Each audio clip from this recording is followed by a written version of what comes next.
Welcome back to Believers IS Academy. In today's topic of the day discussion, we will be discussing about the famous South Indian temple, the Sabarimala Temple, which is not just famous for its religious, or let's say for the people's religious sentiments towards the temple, but also mostly for the controversies that was revolving around the temple for the last 10-15 years, which was pretty much in news concerning the ban that the temple had for women, or let's say girls aged between 10 to 50 years.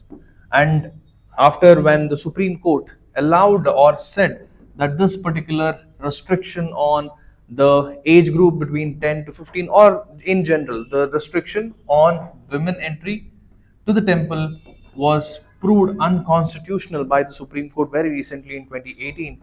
And ever since then, it is that moment as important as the verdict itself, right? That the president of the country, Droupadi Murmu, has recently visited the temple, and this is the first ever instance, or this is the first president of India who has visited the Sabarimala temple, and of course, the second president of India who has visited, and the first women president of India who has visited the Sabarimala temple. So, of course, the temple and even the movement becomes very important, because it's not just about the temple visit, but it's about the convergence of the faith and the constitutional values, which we have to focus more on this particular video. So, let's begin. So, what happened?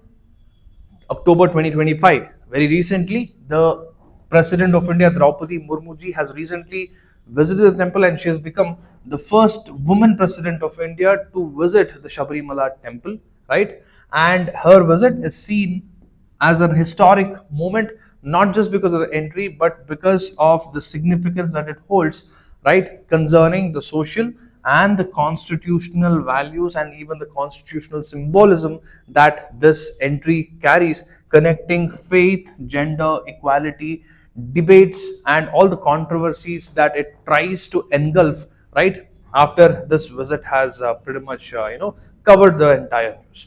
So even before that, let's try and understand about the Sabarimala temple. So that is also important. So where is it situated or located? It is located or situated in Kerala along the Western Ghats, especially inside the, or let's say it is situated in the Periyar Tiger Reserve in the Western Ghats of Kerala.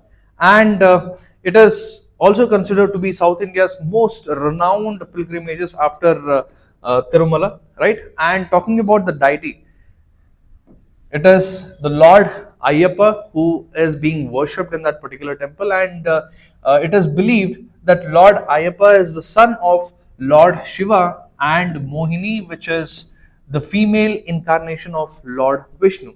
And this deity, Lord Ayyappa, is considered to be a Nastik Brahmachari, which means an eternal celibate, right?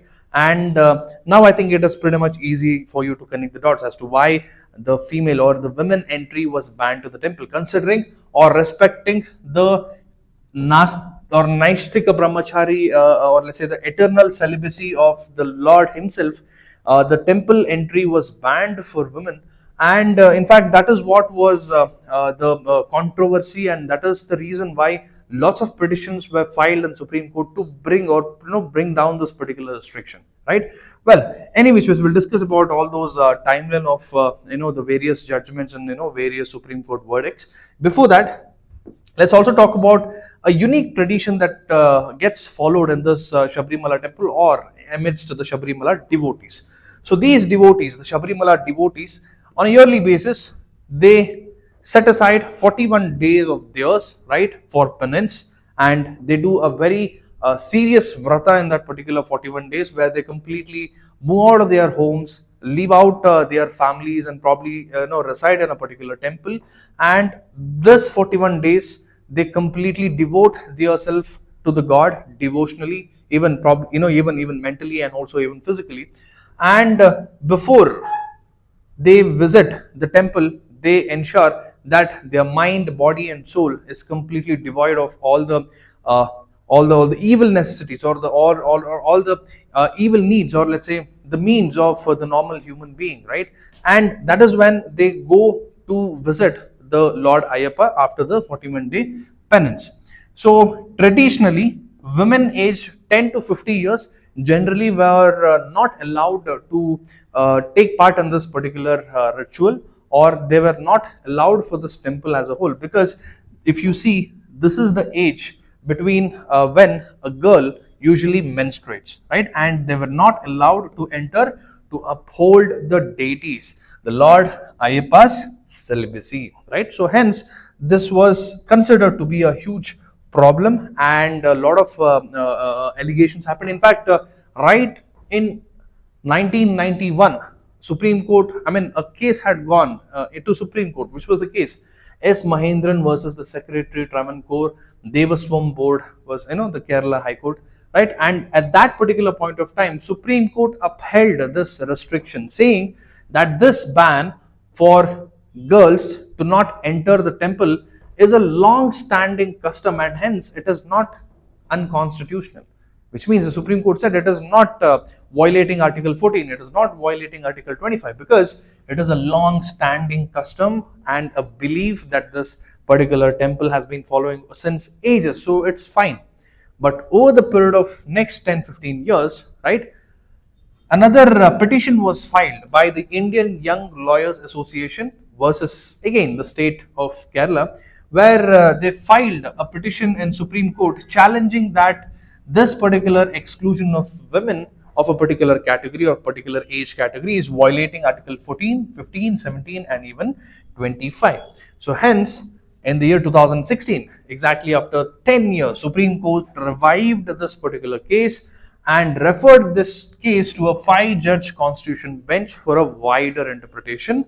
And in the year 2018, Supreme Court, 4:1 judge, or a 5 judge constitutional bench, gave a 4:1 verdict where it allowed women of all ages to enter Sabarimala and ruled the ban violates equality and freedom of religion. Basically, the Supreme Court contradicted its own verdict that it had earlier passed in 1991.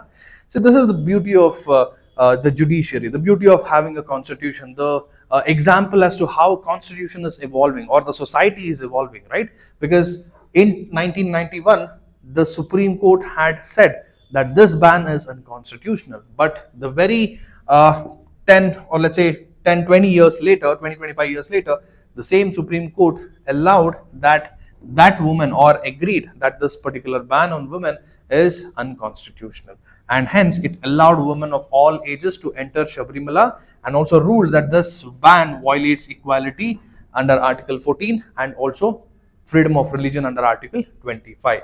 And shockingly, it was Justice Indu Malhotra who was dissenting, who did not give a verdict. So that was an ironic situation. However, 2019, few more review petitions were also filed. However, the Supreme Court kept this review pending, referring it to a even larger bench, which is a 7-judge bench concerning the larger issues, which mostly is connected with respect to faith, essential practices and even judicial limits. And right now, if we just move, or let's say fast forward to 2025, this is that particular moment, another milestone under the same topic, when the President herself, Murmu, she herself visited, and she became the first woman president to visit Sabarimala, marking the historic shift in tradition and social perception. So this is one of the most landmark moment and a milestone that it has created for India. So understanding the broader significance is also important. So this particular visit of the president symbolizes the convergence of constitutional values and the faith amongst the people, and it even reflects evolving the public acceptance of the women's access to places of worship, and pretty much talking about the access, right? Talking about, it's not just only related to the acceptance of women in the worship places. It's about something even more wider, right? Something more something, so when we say public acceptance, it is not only related to temple.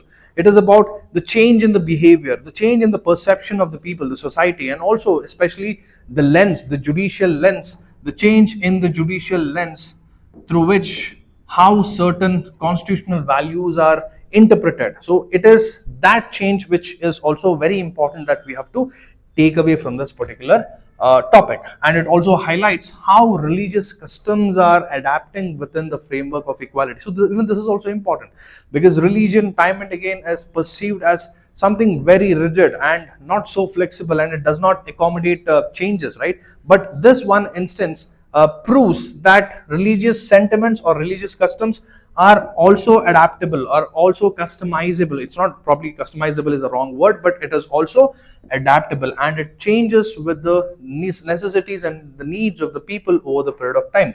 And this kind of also ensures equality and also upholds secularism. So this is one such moment where we can also talk about how open certain religious sentiments are, right? Although religious sentiments are right now in this particular movement, in this particular generation, is being used as a tool to pretty much control everything. The sentiments, starts from the sentiments of the people, ultimately having a bigger agenda, which pretty much is like a shadowing effect, ultimately trying to control the religious sentiments to have a bigger return in the end. But all these things makes us believe in the religious sentiments, and also it makes us believe in the society that changes in the right form do happen. But of course, one takeaway from this is also important to understand that the changes are also not instant. It takes time, and once the time is given, and once the change is done, and once the change is accepted by the society, it becomes nothing and it becomes usual, right? So that is what another huge takeaway from this particular topic, right? So that's all for this topic. So even before we end the video, let's solve one prelims question.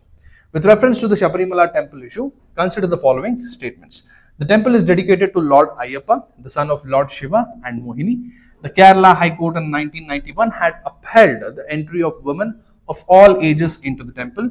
The Supreme Court's 2018 verdict allowed women of all ages to enter the temple, citing violation of the right to equality. Which of the statements given above are correct? Use the comment section, leave your answers below. Anyway, that's all for this particular video. Signing off, this is Madan Gopal. Have a beautiful day.